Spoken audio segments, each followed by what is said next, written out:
Son nom et son visage sont devenus le symbole d'un triste fléau, un mal qui ronge les écoles depuis bien longtemps, le harcèlement scolaire. Un mal qui tue aussi et qui a tué Alisha, 14 ans, morte noyée dans la Seine le 8 mars dernier après avoir été violemment frappée par deux de ses camarades âgés de 15 ans.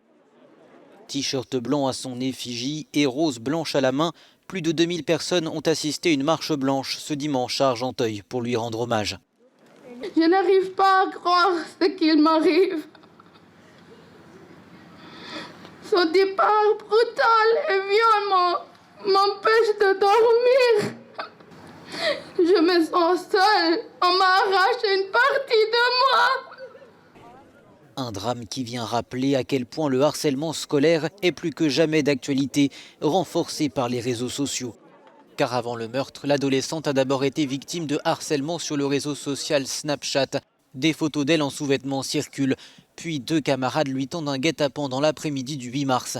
Elle aurait été brutalement frappée puis jetée dans le fleuve encore inconsciente. Les deux adolescents, un garçon et une fille, ont été mis en examen pour assassinat. Selon le parquet, les relations entre les trois jeunes, amis au départ, se seraient dégradées au fil du temps entre amourette et futilité adolescente. À un moment donné, il faut que tout ça s'arrête. Parce que se faire tuer pour quelque chose qui est si banal, ça ne devrait pas exister, surtout en 2021. La ministre chargée de la citoyenneté, Marlène Schiappa, a annoncé dimanche la création d'un comité contre le harcèlement pour donner davantage d'outils aux parents.